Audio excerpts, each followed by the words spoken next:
Hello and welcome to the Super Dipple Bros. Middle here with a First Descendant build guide for Esiemo in Invasions.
So yes, for those of you who follow the channel, a couple of weeks ago or so, I put out a tier list of my favourite Descendants in the game, and maybe some spoilers, but Esiemo was right up there.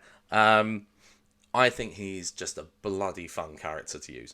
So I've been running him as my main now for honestly quite some time, and I really enjoy his playstyle. Don't get me wrong, there's things that can be improved and whatnot. But I thought it would be worthwhile putting out a build guide for Esiemo.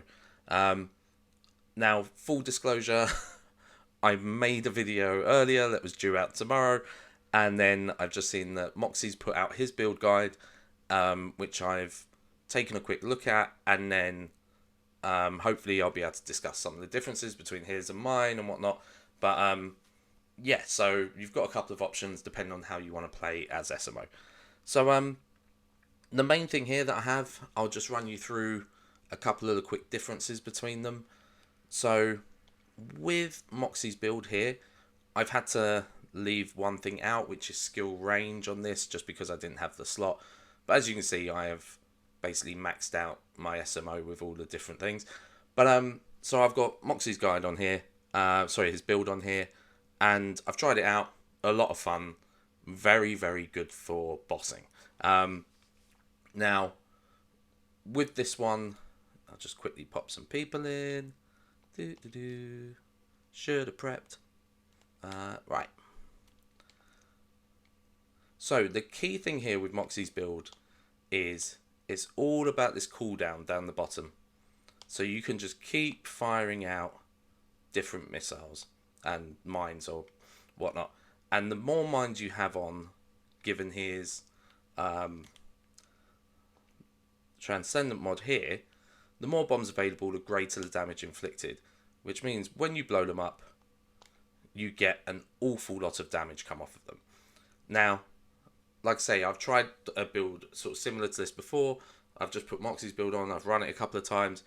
It works very well for that. And the real key benefit here is that you can go in and you can load up a Colossus with bombs, no problem whatsoever, and then you can just lay out a load of damage, right? Now, for me, this isn't how I necessarily like to play generally. I think, no disrespect to Moxsy at all, he's bloody great at what he does, and this is a very solid build. I think with this, I think it is very geared towards being able to get a lot of mines on the person as quickly as possible, which is fair enough, and you put out a lot of damage.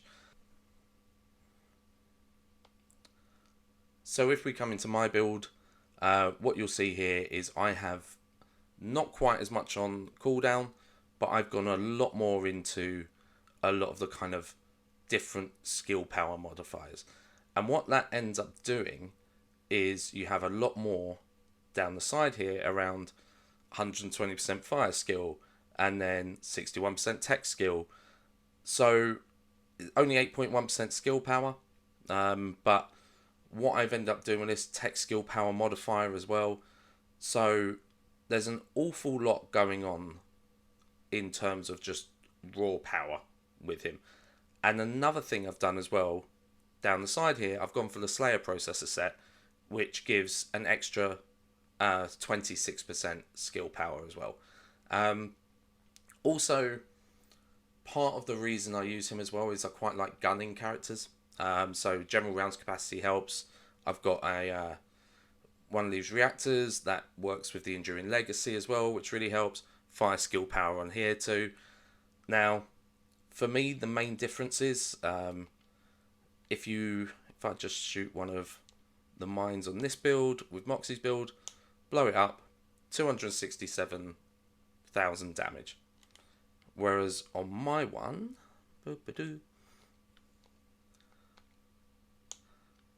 that goes up to 282. I then also have the cluster bomb transcendant on, which puts out another 120,000 on top of that, and then you get 3 or 4 ticks of burn damage as well. Now, given the high fire skill power as well, the burn burns a lot more. And I've essentially, with my build, gone through and just worked on what gives you the highest numbers, basically. So this is the build. I'll walk you through it. We've got cluster bomb. So whenever one blows up, it creates a cluster of more bombs, which then blow up. It's quite useful for when you've got a lot of people around you as well, and mobbing and whatnot. This isn't necessarily a mobbing build per se, but it works quite nicely and balanced for that. This one's basically irrelevant. Use what you like. MP conversion, so we get some skill cooldown in here. Increased HP, because this guy can run as a massive tank if you want to. I've got Fire Synctium, and that's definitely not how you pronounce that. But this gives us 10% fire skill power, nimble fingers for more cooldown, and then fire skill power again of 28%. Skill crit damage, which is basically irrelevant in this. Dangerous ambush is really useful, just because, well, he's just it's when you're playing with 4 people, it's really useful for just waiting for them to turn away and then blow up all your mines. Tech amplification, so we get another 61% of tech skill power. The crit rate goes down to minus 140. I tried to do a crit build with him and it just doesn't really work. You can't get the rate up high enough for it to really pay dividends as often as you'd like, and it's always at the expense of more power essentially. So you end up either having guaranteed power or a gamble for something else. Spear and shield, just a little bit more skill power in there. Tech specialist, again, loads more tech skill power modifier, and then fire skill power as well with fire specialist. So the idea here is I've gone through, looked at every single item that's a battle one, picked the one that gives the most damage. Everyone that's an attack, picked the one that gives the most damage, and so on, and so on, and so on, all the way through all of these. And what I've come out with is a build that puts out kind of crazy damage. So you do mine here. This is one of his third moves. Blow this up. 588,000 with 2 lots of 120, followed by 5 ticks of fire damage at the end. So the reason I've made this build the way I've made it is mostly for invasions. So there's a thing I've noticed in the game basically since it started, and then more so and more so over the last sort of month since the last update, particularly with Freyna. There's a thing in this game. There's a thing in this game whereby the mobbing characters have got better at mobbing. So initially we had Bunny, who was a brilliant mobber, and then Valby came out and she was very, very good, particularly Ultimate Valby, and then you could just lay all the water everywhere, and that was working really well. Viessa could do the ice skill as well, but no one was massively overpowered. Bunny was a bit, particularly when high voltage sort of came about and everyone started using that. And then with Freyna's new stuff, whether you use the Contagion build, whether you don't, you go into a mission, particularly the 400%ers, and you'll just find that unless you're Bunny, who can get to the baddies first, or your Freyna, who will just throw down acid or poison and then just win. Um, if you're basically anyone else, you're kind of, even Valby nowadays, you're kind of relegated to just being there. Um, and for me, I like to enjoy a game, I like to play a game. So I've come up with a build that is solely designed to be useful in invasions. Um, Now, Moxsy's build, I think, is very, very good for, if you're running bosses and whatnot, like the Colossi.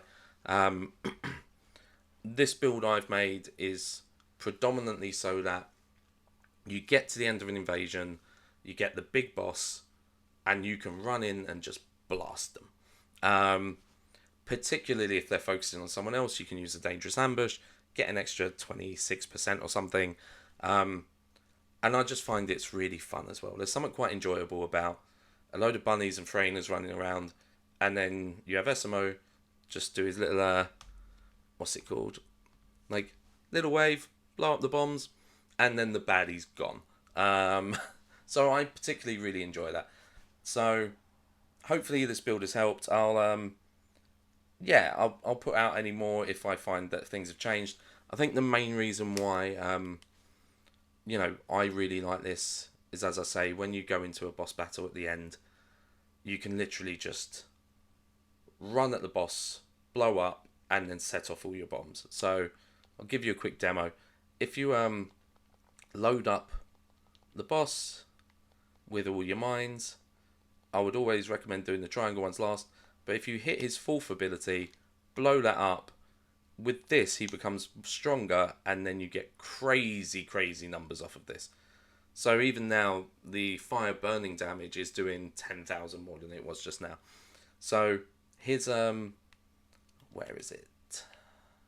So this here, his fourth attack, his fourth ability,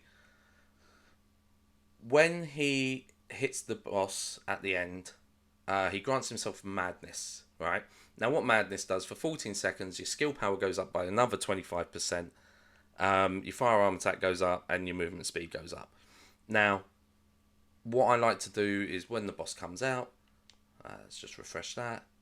Let's load this person up.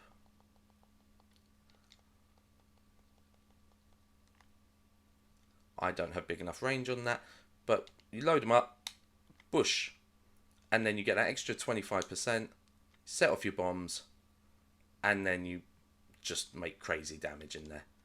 So for me, this is why I like this build. It means you can still be viable and useful when it comes to these game types, because, as I say, for me, I enjoy playing and not just being a passenger in these, and I'm not really much of a if you can't beat them, join them kind of approach guy.